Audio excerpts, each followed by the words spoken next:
हेमंत जी वृंदावन से। श्री हरिवंश महाराज जी, आपके चरणों में कोटि कोटि प्रणाम।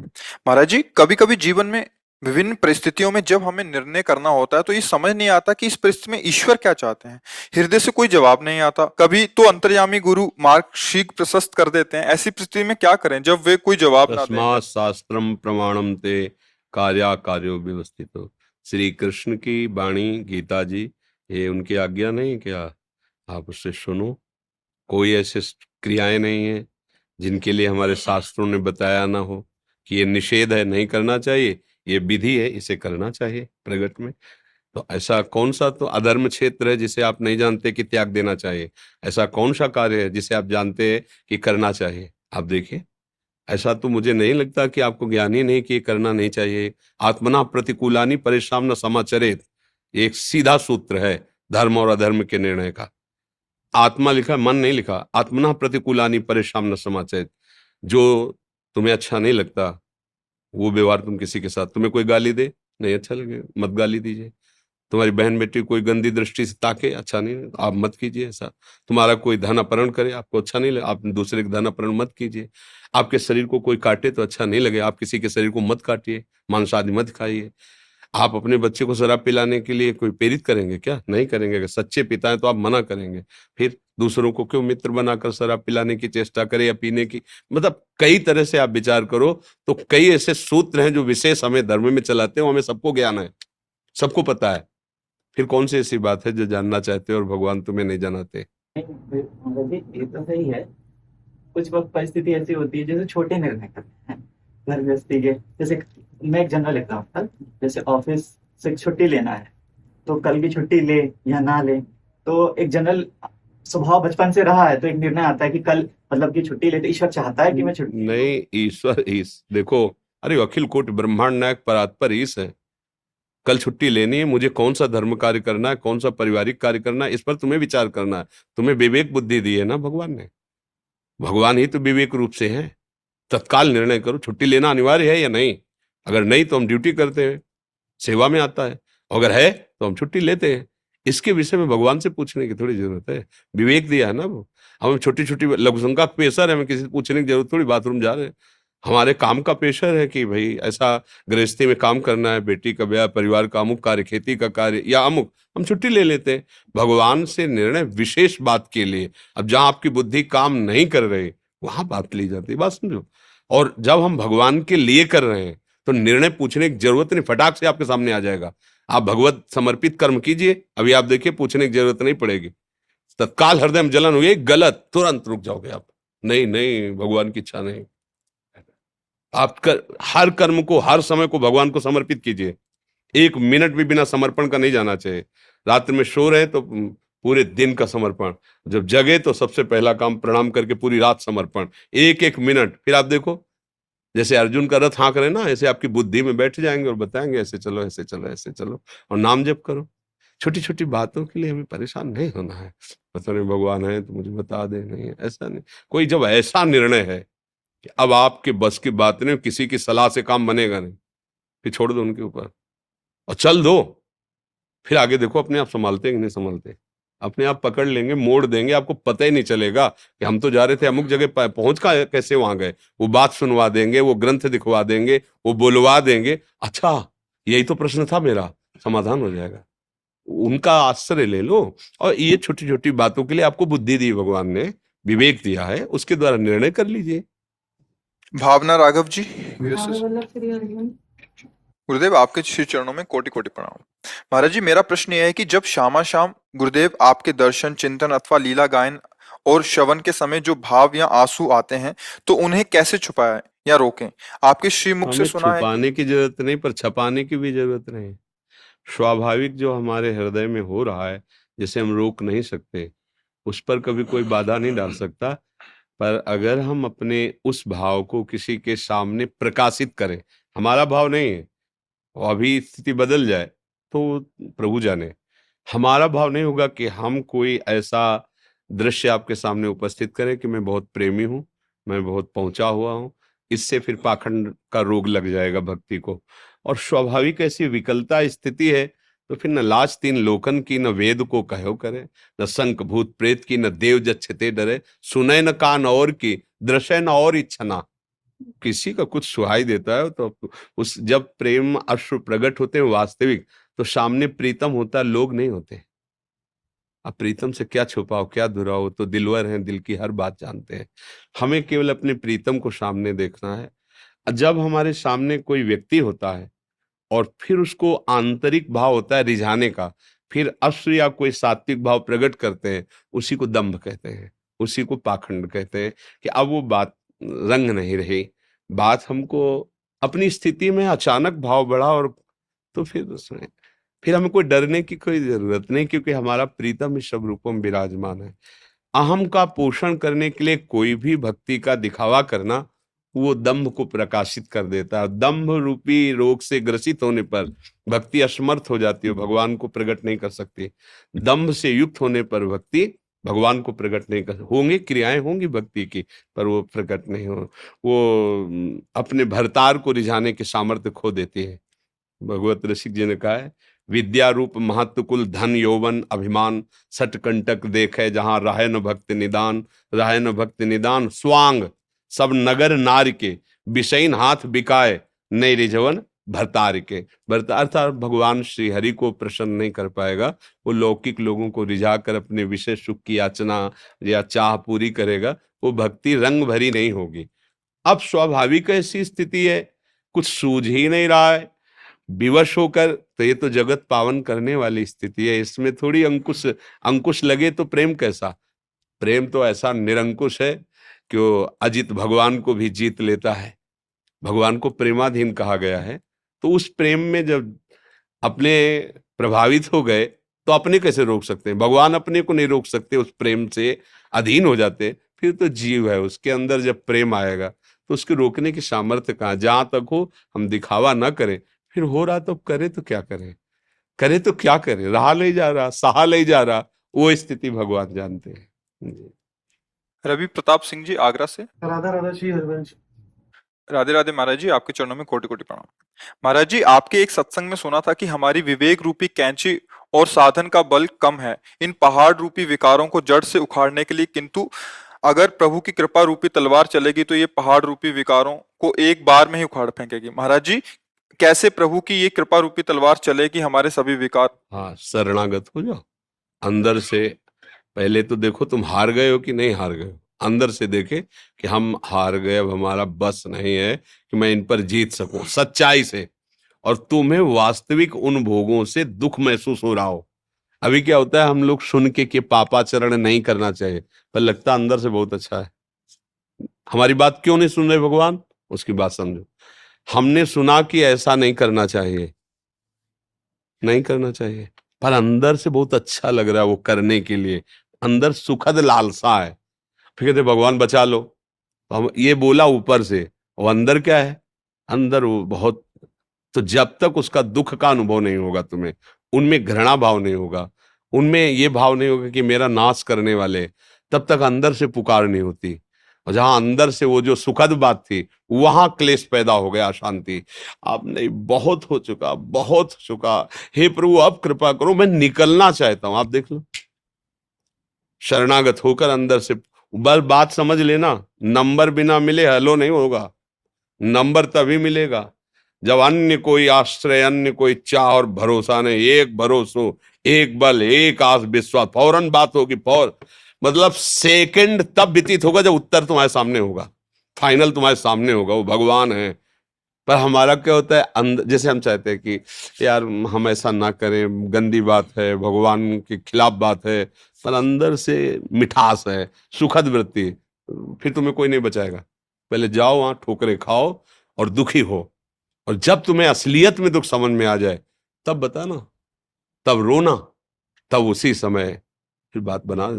बिनु रोए किन पाइया प्रेम प्यारा मीत। तो हम लोगों का जो कपट भरा प्रार्थना है वो इसीलिए नहीं सुनी जाती कि अंदर से कपट है बीच में, कि मुझे प्रिय लगता है संसार और छोड़ना चाहते। तो अभी नाम जप करो, जब शुद्ध बुद्धि होगी तब आपको ये दिखाई देगा कि अरे वास्तविक ये दुख में है। दुखालय में सुख कहाँ है? जब वास्तविक होगा तब अंदर से प्रार्थना होगी, और वो प्रार्थना अनसुनी नहीं होती, उसी प्रार्थना से भगवान का अवतार होता है। तुम्हारे हृदय में भगवान प्रकाशित हो जाएंगे।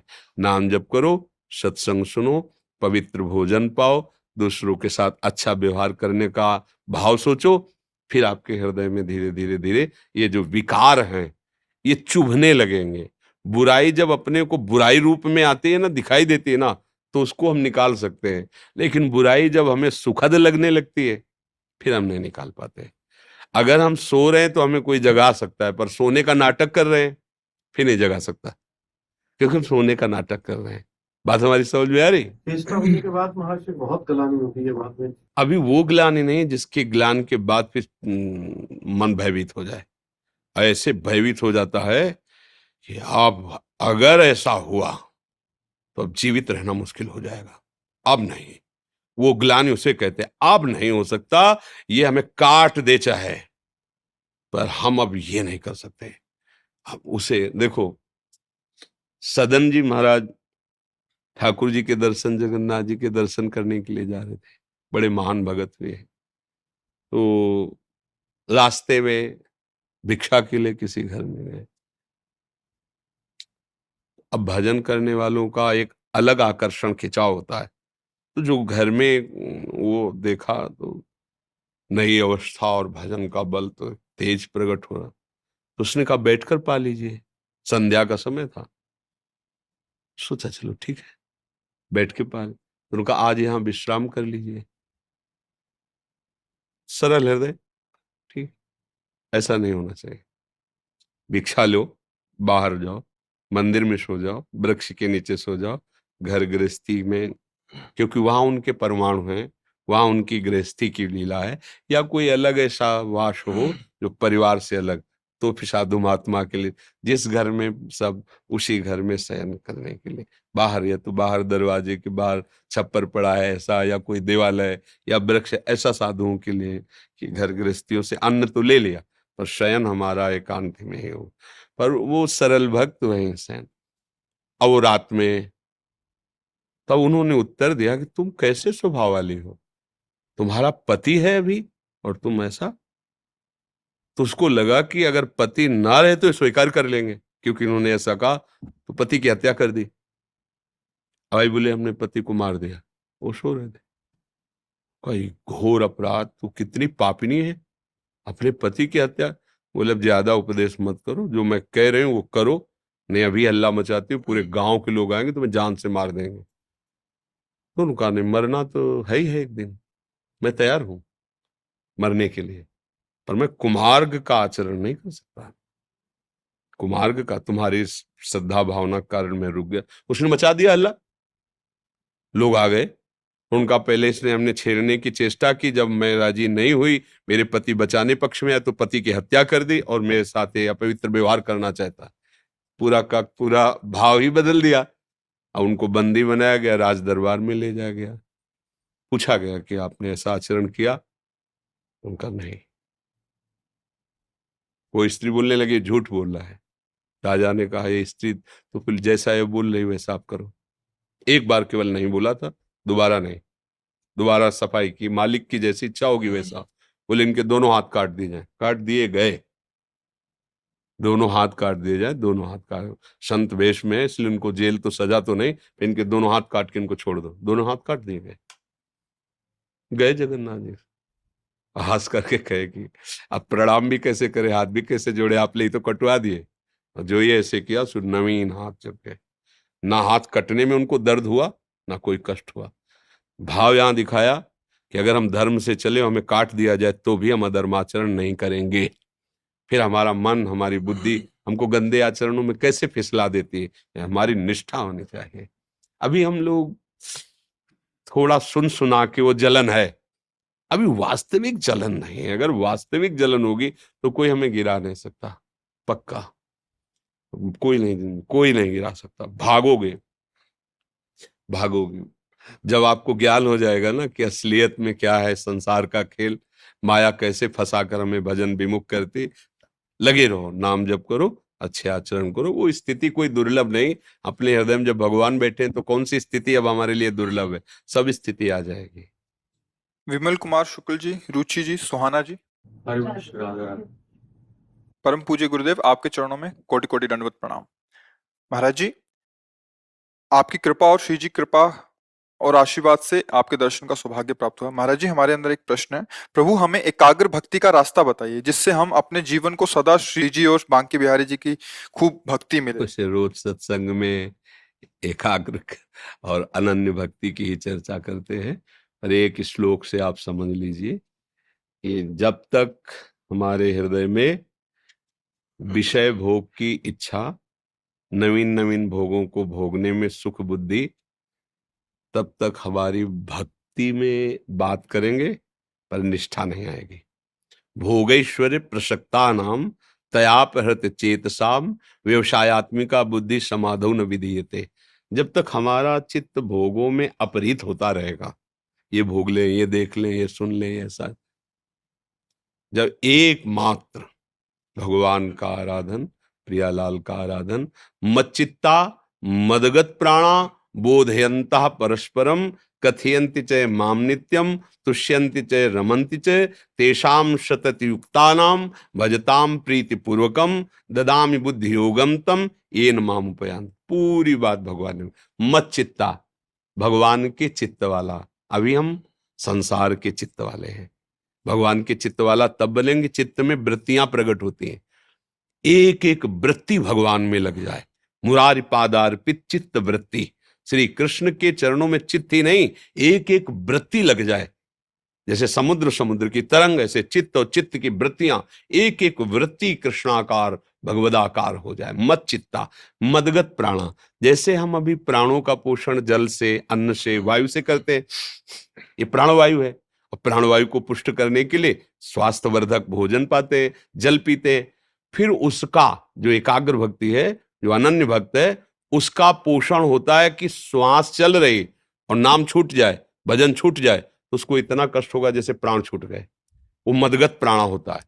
वो भगवत चर्चा, भगवत सेवा, भगवत नाम जप, भगवत चिंतन, इसके बिना जी नहीं सकता। जैसे हम अन्न जल वायु के बिना नहीं जी सकते, ऐसे जब अनन्य भक्ति आएगी तो भजन के बिना नहीं जी सकते। अन्न जल के बिना जी सकते हैं, पर भजन के बिना नहीं जी सकते। 7 दिन अन्न जल कुछ नहीं लिया था। परीक्षित जी भगवत चर्चा सुन रहे थे और कह रहे थे मुझे कोई कष्ट नहीं है। जिस प्यास ने ऋषि के गले में मरा हुआ सर्प डलवा दिया, अब वो हमें भूख प्यास नहीं लग रही, क्योंकि आपके श्री मुख से निकला हुआ भगवत लीला अमृत में पान कर रहा हूं। मच्चित्ता मदगत प्राणा बोधयंता परस्परम। जब किसी के पास बैठो तो परस्पर भगवत चर्चा करो, उसी को सुनो, उसी का चिंतन करो और निरंतर नाम जप का अभ्यास करो तो ददामि बुद्धि योगम तम येनु माम उपयान्ति। भगवान कहते तेषाम सतत युक्तानाम भजताम प्रीति पूर्वकम। जो निरंतर मेरा प्रेम पूर्वक भजन करते रहते हैं, मैं उनकी बुद्धि में योग प्रदान, योग मैं ही बुद्धि में आके बैठ जाता हूं, भगवान ही अंतःकरण में बैठ जाते हैं आकर के। इससे बड़ी एकाग्रता और इससे बड़ी भक्ति का क्या स्वरूप होगा। खूब भजन करो, भजन ही सार है। जितना भजन करोगे, भगवत चर्चा सुनोगे, भगवत सेवा करोगे, उतने भक्ति का रंग आ जाएगा हृदय में। दुर्गा जी वृंदावन से। श्री हरिवंश महाराज जी, आपके चरणों में कोटि कोटि प्रणाम। महाराज जी, आप कहते हैं जो भजन सही करता है तो उसमें एक व्यवहार की कुशलता और चातुरता विकसित होती है, लेकिन मेरे अंदर ये विकसित नहीं हो पा रही, जिसके कारण मैं सामान्य जीवन के कारण में भी नियमित रूप से त्रुटि कर जाती हूँ, जबकि व्यवहार और कर्म त्रुटि रहित होना चाहिए। शिष्य के पास एक आध्यात्मिक बल होता है, वो भी नहीं है। मैं नियमित भजन करती हूँ, मैं कहाँ गलती कर रही हूँ समझ नहीं आ रहा। महाराज जी, मुझे समस्या से बाहर निकालिए। नियमित के आगे निरंतर भी जोड़ लो, लाडली जी की कृपा से। बस। फिर जब नियमित नित्य निरंतर भजन स्थिति रहेगी तो कोई ज्ञान असंभव नहीं, सब ज्ञान जागृत हो जाता है। असत चिंतन से बुद्धि कमजोर हो जाती है, वासनामयी हो जाती है, और सत चिंतन से बुद्धि सामर्थ्यवान हो जाती है। सामर्थ्य यही है कि कोई भी विषय, कोई भी शास्त्र विरुद्ध आचरण, शास्त्र विरुद्ध वार्ता हमको घसीट न पावे, हमें परास्त न कर पावे। व्यवहार की कुशलता तभी आती जब सब में भगवत भाव होता है। मेरे प्रभु मेरे सामने सब रूपों में बैठे हैं, तो अपने प्रभु से कैसे वार्ता की जाती है? विनम्रता पूर्वक, अंदर से बहुत प्रिय मधुर वचन। उनका व्यवहार कैसा है ये हमें नहीं देखना, हमारा व्यवहार उनके साथ कैसा होना, ये भक्ति की प्रवीणता होती है। ये तभी आएगी जब सब में भगवत भाव हो जाएगा। हमारे प्रभु इतने रूपों में, हमें परिवार के सदस्यों के रूप में मेरे ही प्रभु हैं, दूसरा कोई नहीं। अभी अभी सब ठीक हो जाएगा।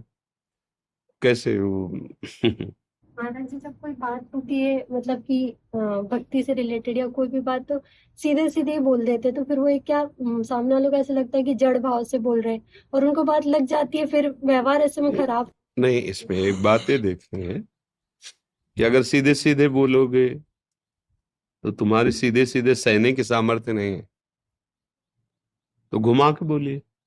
रावण को पता चला विभीषण जी ने अपने घर में राम राम लिख रखा है, तुरंत चंद्रहास तलवार ली, मंदोदरी ने देखा इनको तो क्रोध बहुत है, कहीं अमंगल न कर दे, साथ लग गई। विभीषण को आवाज दी, घर से बाहर निकल, ये क्या लिखा है? राम राम राम, मेरे दुश्मन का नाम लिखा है। नहीं नहीं भैया, ये किसने कहा? ये क्या है और क्या है? अब मुझे समझाना चाहता है। बोले रा से रावण, माँ से मंदोदरी, आप दोनों का नाम लिखा है। खत्म खेल। वो शांत हुआ, प्रसन्न। तभी हम कहते थे कि ऐसा कैसे भी विचरण कर सकता है, बच गया ना। अगर आओ सीधे बोल देते, जो अंदर राम भक्ति हृदय में थी उसको हमें छपाना नहीं, हमें दिखाना नहीं।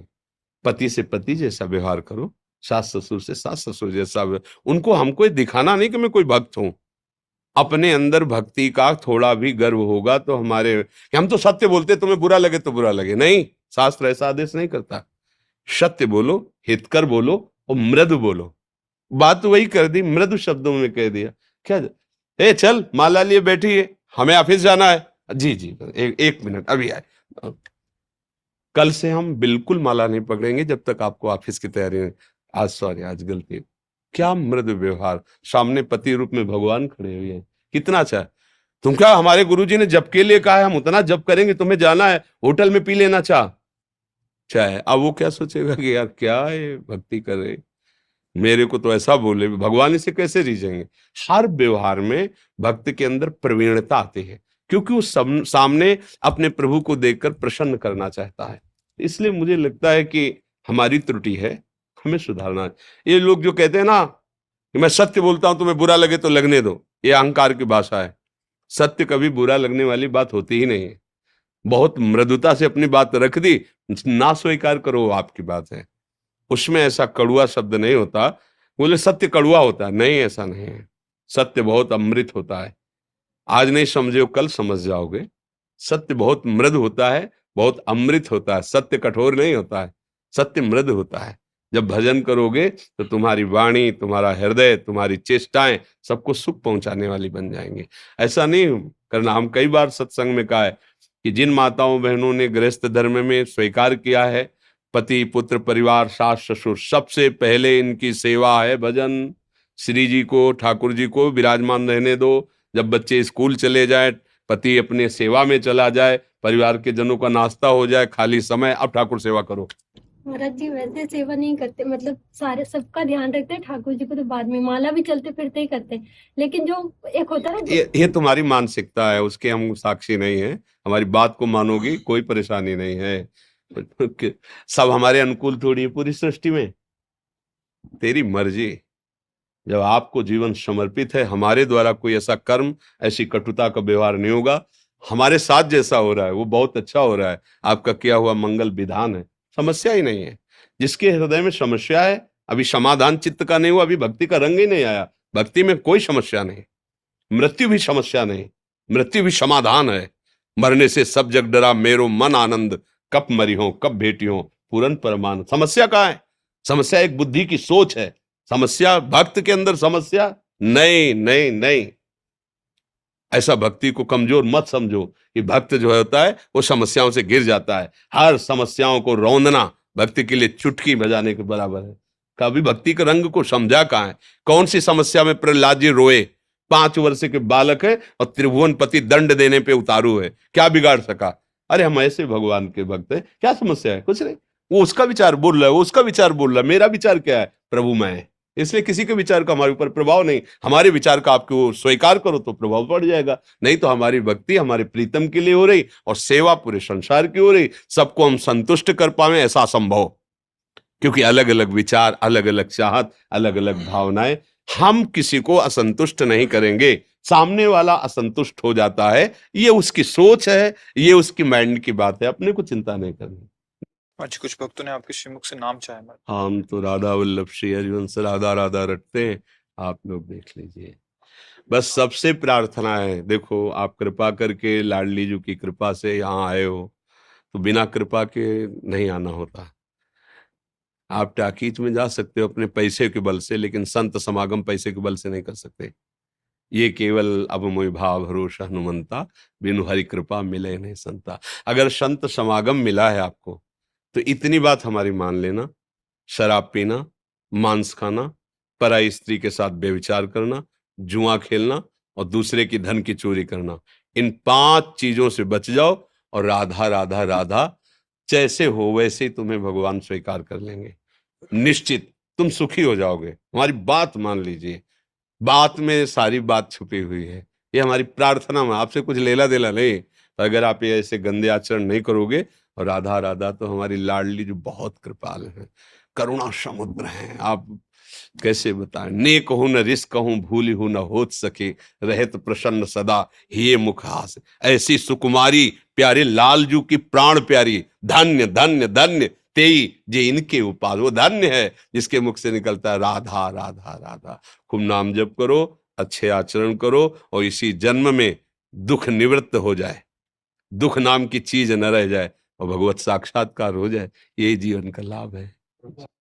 महाराज जी आप सीबीआई के एसपी हैं गाजियाबाद में। बहुत अच्छी है मेरी, लेकिन बहुत कम मिलता है, ज्यादा टाइम निकाल नहीं पाते हैं।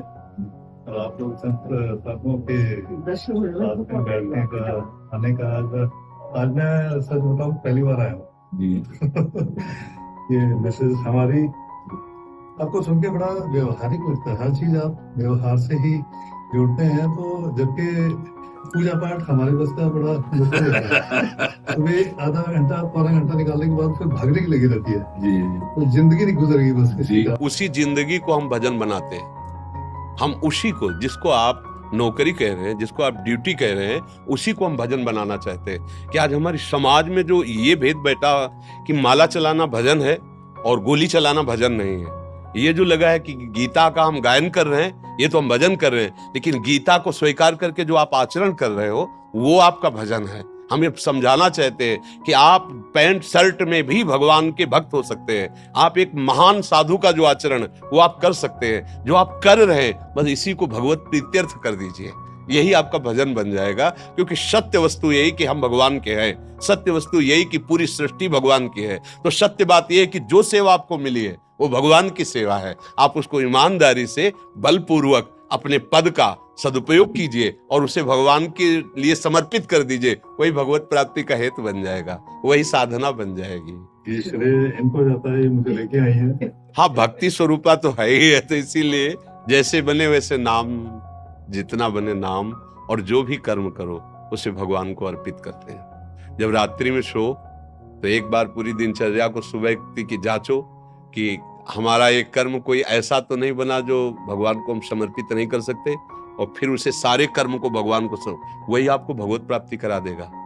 हाँ, ये तो सर्वाणि कर्माणि मयि सन्न्यस्य मत्पराः, जो सन्यास माने होते त्यागना, अपने सारे कर्म भगवान को दे देना। कि आज सुबह से लेकर रात्रि तक जो भी कर्म हुए उनमें जो त्रुटि उसके लिए क्षमा, हे नाथ। वो सांसारिक कर्म हो, व्यवहारिक हो, या राजकीय हो, या भक्ति हो, वो सब कर्म आपको समर्पित, उसी का फल हो जाएगा भगवान की प्राप्ति। धन्यवाद। राम स्वरूप जी जो रासलीला कराते थे, आपके नाना जी थे, आप ठाकुर जी बन से में। हाँ, ये राम स्वरूप आचार्य रास में देखा है, प्रयाग में कुंभ में थे। हाँ, तो आपकी नवीन अवस्था थी उस दर्शन की। आपको तो बहुत संतों का दुलार मिला है। गोवर्धन वाले बाबा पंडित जी ने ही उन्होंने नाम कर दिया। बड़ा एक समय जब स्वामी जी खड़े होते और पद गायन करते हो, आप मुकुट धारण करके विराजमान होते, तो कोई ऐसा नहीं बचता था जो मोहित न हो जाए। हाँ, संतों के हृदय को चुराने वाली लीलाएं हैं ना प्रभु की। हाँ, बड़ी कृपा हुई, आप दर्शन दिए आके। आपके दर्शन के बड़े पिछले काल से नहीं।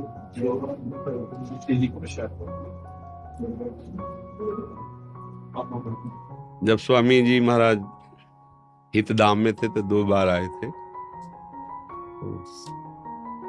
स्वामी जी को बचपन से ही महापुरुषों का प्यार दुलार मिलता रहा।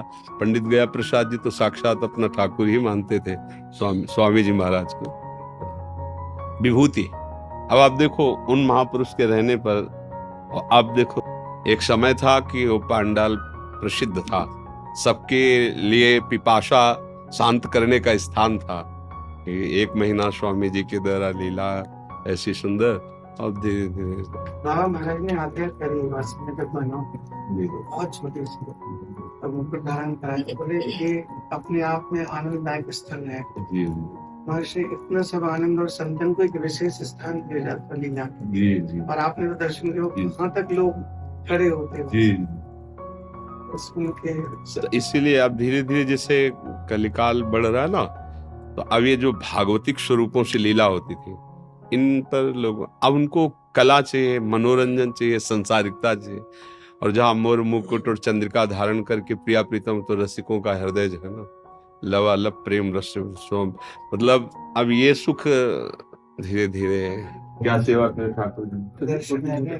और दर्शन मिलते रहे बस यही आशा। आपका घर है, आपके सेवक है, जब आप चाहो आ जाओ। अपना माना प्रभु आप आए, हमें बहुत अच्छा लगा क्योंकि आपके चरणों के दर्शन किए, लीला देखिए ना, तो हमारे सामने वही रूप झलक रहा है।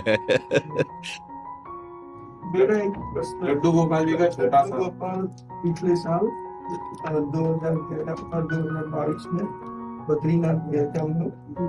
तो वहाँ पंडे ने मेरे से मांगा तो मैंने दिया उनको। तो फिर बाद में पंडे ने मेरी जगह किसी और को दे दिया। टीवी में न्यूज़ में सभी और महाराज जी हम लोग पूरे वर्ल्ड में उसको मानते, तो वो हमको माता भैया नहीं। बद्रीनाथ केदारनाथ सभी जगह गए, यहाँ पे भी जगन्नाथपुरी, यहाँ पे तो बहुत बार आए। आपकी तो 2 साल से सुन रहे, लेकिन ऐसा क्यों करते हैं ठाकुर जी? जब ज्यादा टीवी हमारे साथ देखता था, हमारे साथ खेलता था, सोता था हमारे साथ। देवकी जी रोती रह गई, यशोदा जी के पास आ गए, यशोदा जी रोती रह गई। ये उसका खेल, वो खेल है, उसका खेल है। वो इसलिए ऐसा करता है कि आपका चित्त विकल हो जाए, और जिस रूप में आप देख रहे हो वो सच्चिदानंद रूप में आपके हृदय में ही प्रकाशित हो, और सदैव सदैव के लिए आप उसके उस दिव्य रूप से मिले जो कभी बिछुड़े ना। गोपीजनों ने यही पूछा, ये क्या है, आप अंतर्ध्यान क्यों हो गए? तो बोले, तुम अन्यथा मत मानना, मैं जन्म जन्म तुम्हारा प्रेम का ऋणी हूं, पर जिसको मैं स्वीकार करता हूं उसकी चित्तवृत्ति मेरे सिवा और कहीं ना लगे, इसलिए मैं मिल मिल कर बिछुड़ जाता हूं, आ करके छिप जाता हूं, पर हर समय मैं उसके समीप ही रहता हूं। गोपाल जी तुम्हारी आंखों में बसे हैं, तुम्हारे हृदय में बसे हैं। हाँ, वही आपको अपने प्यार में डुबोना चाहते हैं। आप चिंता न करो, वो बड़े लीला बिहारी है, वो कहीं दूर नहीं है, सर्वत्र उनकी सत्ता है। वो कब कहाँ कैसे जा रहे हैं इस पर उन्हें अंकुश मत करो, पर एकाकी प्रेम रखो कि आपके सिवा मैं किसी और से प्यार नहीं कर सकता। मैं आपको अपना पुत्र भाव, जो भी भाव, मैं आपको वर्ण करता हूँ। और दूसरा सेवा विराजमान किया कि नहीं किया गोपाल जी ने? दूसरे 2 है, लेकिन दादा प्रतिनिधि भी बहुत बड़ी दीदी, उसको भगवान मानते थे, लेकिन लड्डू गोपाल को बेटा मान। तो लड्डू गोपाल और हैं दूसरे के लिए, बस हाँ, बस आप निश्चिंत रहो। ये लीला बिहारी है, वो खास तौर है आपके चित्त को चुराना चाहता है, वो चित्त चोर है, वो घसीट कर अपने में तन्मय करना चाहता है। इसलिए वो कौन सी लीला करता है ये उसके ऊपर छोड़ दीजिए। वो कभी किसी का अमंगल, अहित या नाराज होना उनके स्वभाव में नहीं है, ध्यान रखना। वो लीला वही करते जिससे हमारा चित्त विकल होकर उनके लिए रुदु सुशर्म राजन कृष्ण दर्शन लालसा। जब गोपियों के बीच से प्रभु अंतर ध्यान हुए तो एक साथ सब रोए, और उसी समय भगवान वहीं प्रकट हो गए। तो आनंद स्वरूप भगवान तो आपके हृदय में बैठे हुए हैं, और आंखों में जो आंसू आते हैं ना, ये वही चाहते हैं कि हमारे लिए तड़पन हो, हमारे लिए विकलता हो। जय जय धन्यवाद। धन्यवाद धन्यवाद।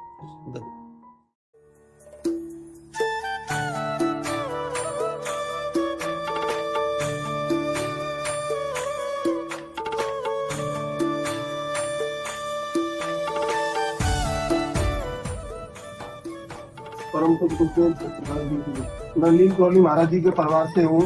महाराज जी ने आदेश किया रात को, तो उनके पास जाओ तो मैं आपके दर्शन कर ले। आओ गुरुजन है, उन्हीं के कृपा प्रसाद से है। गुरुजन है उन्हीं की। मैं ऐसे संत के दर्शन कर रहा हूँ, ये मेरी बहुत बड़ी। ये हमारा भी सौभाग्य कि आप महापुरुषों से जुड़े हैं। महाराज जी हमारे सभी भवन हैं। बहुत मतलब तो कुल धन्य उमा सुन जगत पूज्य सुखनी, वो कुल धन्य है जिसमें ऐसे महाभागवत जन प्रकट होते हैं।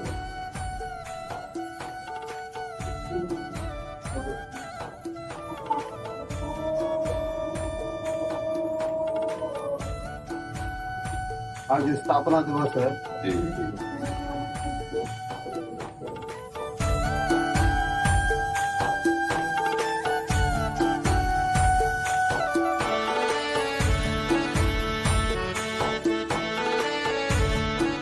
नारायण ने बहुत कुछ किया, बस अब दर्शन की लालसा ढूंढे। हाँ, खूब खूब नाम जप करो, नाम जप।